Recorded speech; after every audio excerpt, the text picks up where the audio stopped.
Hi, I'll introduce myself. My name is Emmy, and I work for Radio X out of Cohoes, New York, and I'm interviewing Scott from the Imagination Movers.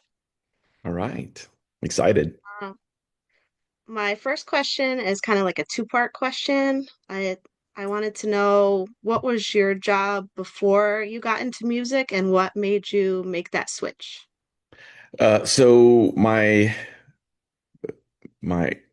my first my job when I was before the movers came, I was in education. So I was teaching in lower elementary, fourth, fifth, and sixth grade. I was a classroom teacher, and then I evolved into a writing specialist for the parish, which would be the county that I was a part of.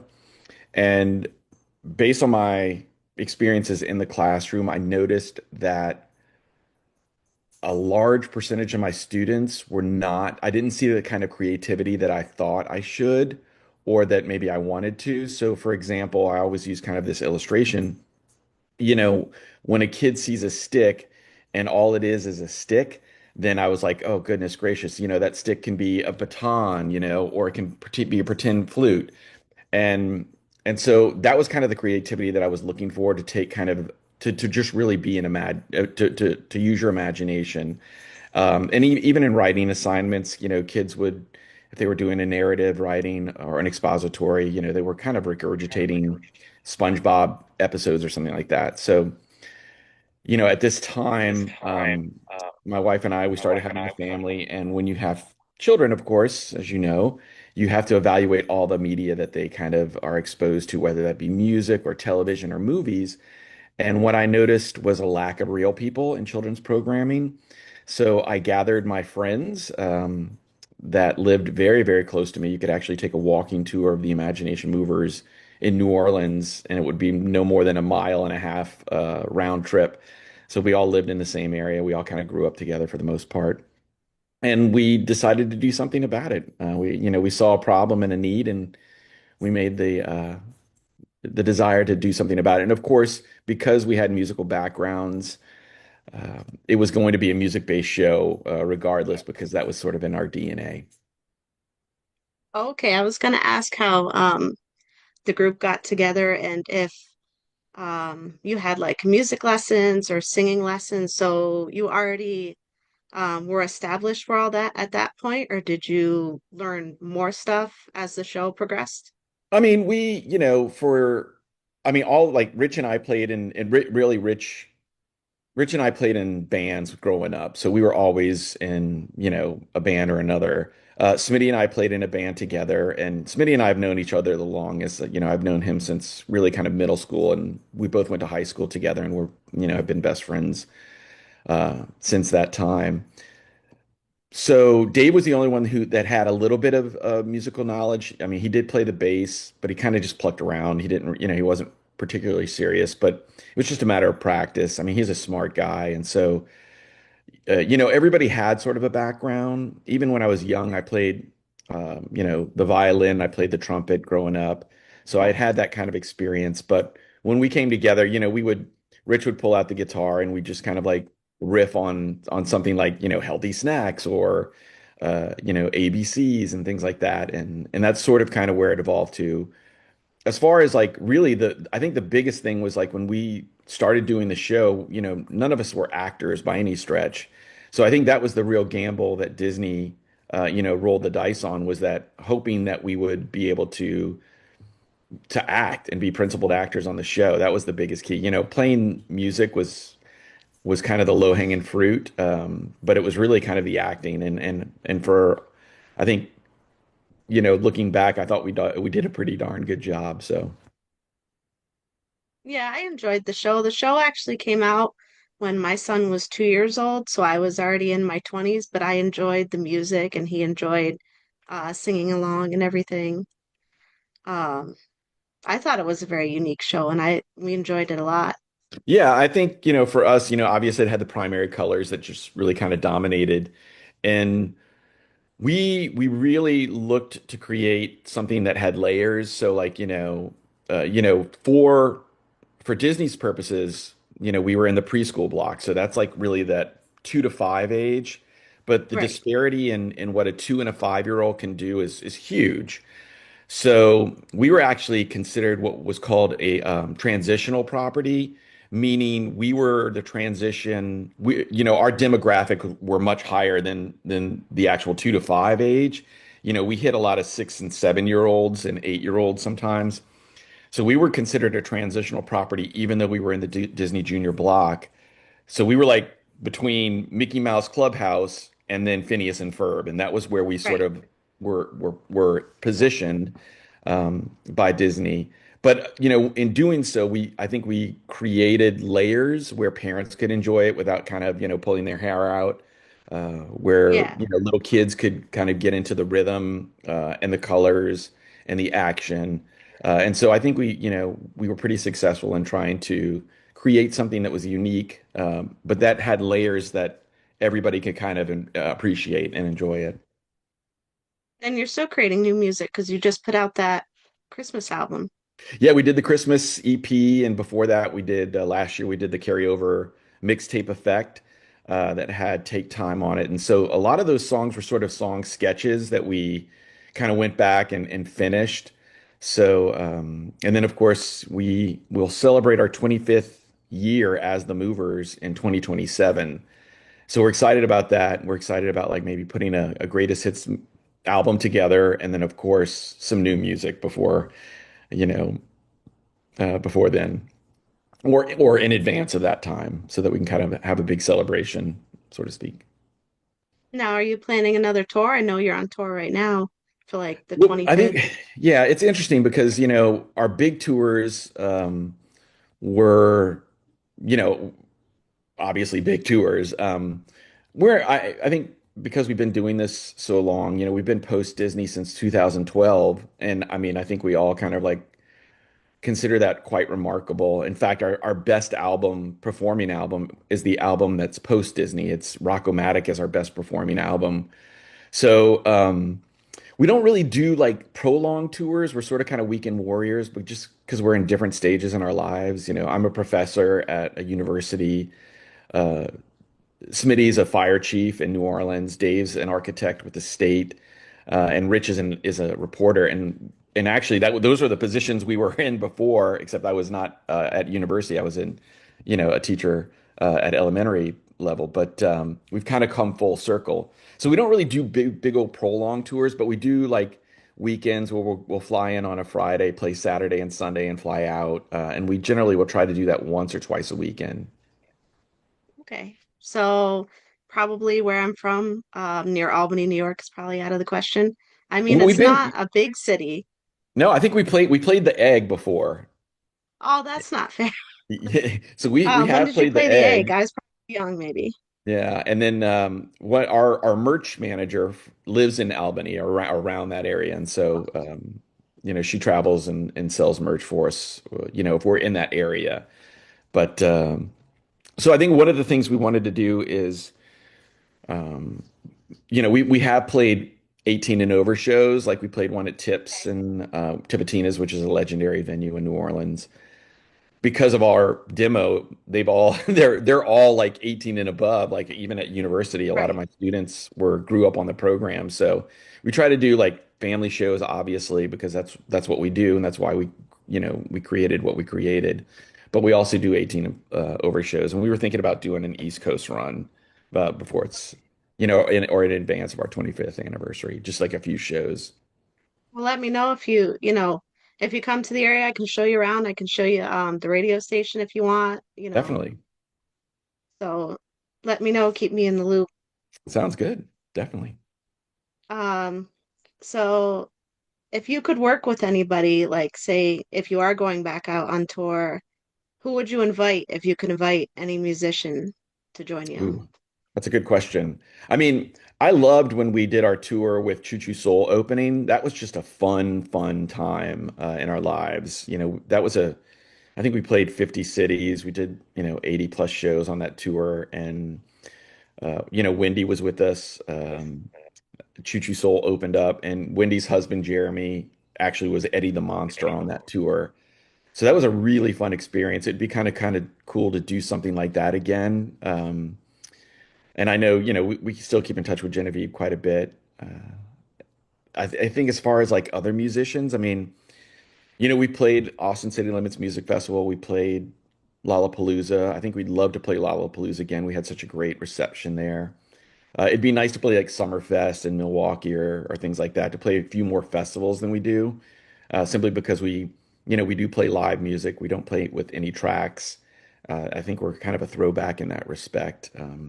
So those kind of festival shows and gigs are really predisposition to like allowing us to kind of rock out without being, way, Right. over the top, but to allow us to kind of like, let our hair down and really kind of, perform the music that we've written. Now, do you ever get nervous before a show, or are you pretty much over that since you're a professional? No, I think you always have to have a little nervousness in your stomach because, you just never know how any kind of show can go. I mean, we've had some crazy experiences in the past where, in the early days, we sort of did a combination of playing and then did some tracks early on. And I remember like, our essentially our CD player just burned out while we were in the middle of a song, and that's really kind of one of the reasons why we started just playing live all the time, is because we could control a little bit more of that kind of stuff than we could if we were dependent on a track in the background. Plus, I think we wanted to model, actually playing the music so that kids could see that they could do it, rather than Right. just kind of singing and dancing. We wanted to show kind of, musicianship and craftsmanship. Um, but it'd be nice to play more festivals. I mean, there's no real band. We're friends with Cuckoo. It'd be kind of cool to do a show with them. I know those guys, and we've had conversations about doing it, but we just never have. Okay. What's your favorite song to play live if you could narrow it down, or even your favorite song, period? Well, right now, I would, if you were to ask every guy in the band what our favorite song to play live is probably Ice Cream Sandwich. That song has really become a fun song to perform. I know in the past we've done Robot Chase Song. I used to wear a light up mover suit, and so we'd kind of go dark in the venue, and then I'd wear this suit that had basically LED lights all over it, and we do Robot Chase Song, and that was kind of cool because some of the pictures just looked amazing, and you could see like expressions on children's faces that were like, "Oh, that's so cool," you know. So you can imagine a 4-year-old seeing a guy lit up and then getting a high five and dancing to the beat as well. It was just a really kind of a cool experience. So I mean, definitely Ice Cream Sandwich is a fun song. I love Robot Chase Song because it's sort of this oddly punk rock aesthetic that's pretty has a good BPM and good beat. Yeah. And so that's one of my favorite songs we've done. I've heard Ice Cream Sandwich, but I haven't heard the other one, so I'll have to check it out. Yeah, definitely, Going through definitely. Spotify, one that I liked, even though you probably think it's an odd song from your catalog, is I liked the song Cheese. I don't know why. That's great. No, that's a great song. Yo, yeah. Uh, that's a fantastic song. And Kevin Carlson, who played Mouse, did a little singing on that in his Mouse voice. That was a fun song to do. And of course, that was like there's like sort of a Barry White breakdown in that song that you're like, okay, hey, there's cheese all around the world. And we didn't know, what Disney would say, but they were good with it. And I'm glad, that is part of our catalog, but that's a good pick. Now, for the show, did you get to write any of like what happened, or was that somebody else's detail? Were you able to put any input? Yeah, so on the show, all the music you heard on the show was written by the Four Movers. We were fortunate to have a really great producer, Jason Ryan, that helped us because that season one, a lot of the songs that you heard were from our first three albums, our independent albums that we had, and they just curated songs from there to really form that first season. But then we started writing songs for future narratives. So when we were actors, we would go in when they were setting up lights and start working on songs for future episodes. But when it came to like participating in writing the actual show, we did tons of copious notes. So we would come up with premises um, along with the writing team. You know, we were friends with Rick Gittleson, who was the head writer. They always, because it was our idea, you know, we were we wanted to participate in all of it. So we definitely came up with premises for shows. We, like the Genie episode we came up with the three wishes. We would, with every draft of a show, we would give copious amounts of notes, and we would like introduce like, you know, sight gags or things like that, you know, like little funnies. So I know Dave and I did a lot of note writing on making the scripts even better than they were. Do you have a favorite episode that you filmed? Or do you have a lot of favorite episodes? Yeah, you know, I think I definitely enjoyed working with David Kendall, who was a director on many of our episodes. So a lot of the ones that he directed, I really enjoyed. Um, he did It's a Mystery. He also did Bad Hair Day. So, you know, some of those episodes kind of stick out to me. And it was really just because it was so delightful to work with him. He created an amazing environment on set that kind of allowed you to you know, really kind of expand, you know, because like I said, we were never actors by definition. We sort of kind of did our best, and then we kind of grew within the art and the crafts, you know, the craftsmanship of acting. Um, and he really kind of was very helpful. And Brian Stepanek, even though he was never a director, he was a guest on the show. He was really very delightful to be around, and he would kind of give us tips and suggestions on how we can improve our acting abilities. But he was a great guy, and I mean, he is a great guy. Have you thought about doing like a revival of the show, like maybe on YouTube or something in podcast form, or are you just focused on music right now? I think if we had the time and the wherewithal, it would be wonderful. You know, even if we did like a mini movers where, you know, there was a new brand, there was new you know, new individuals who sort of took our roles as problem solving. Because I think at the core, the show really, you know, encouraged creativity. It modeled problem solving. It was fun. It was musical. You know, there was humor there. I don't, you know, we really tried not to dumb it down. If anything, Right. we tried to, you know, things like, you know, one of the big examples of this would be the when Mouse needs to go to the veterinarian. And when we were doing that show within the script, those original scripts, he was only going to an animal doctor. And we were like, why wouldn't we say veterinarian? Because that's what he goes to.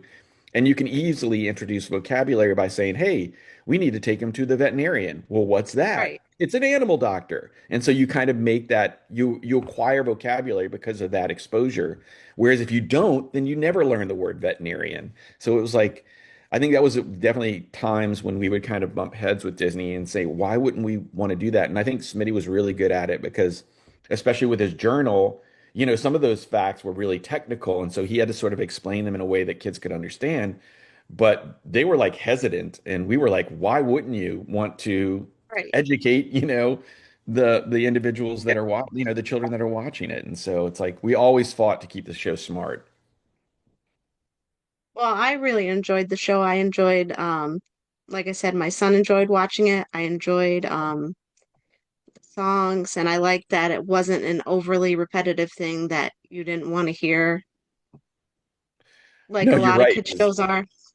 Yeah, I mean, as parents ourselves, you kind of like know, okay, I've got a certain tolerance for this, and so when it goes above that, you're like, oh gosh, I can't take it anymore. But so I Yeah. think we purposefully created music that we wanted to hear, but that was age appropriate and developmentally appropriate, and I think it worked.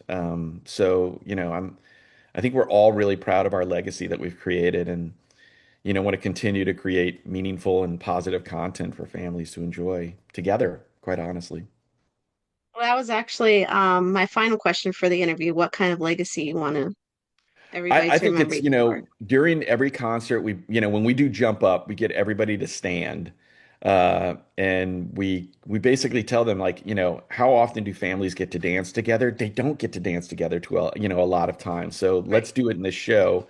And we teach them, of course, the jump up, get down, stand up, turn around, and run in place and drum on your knees.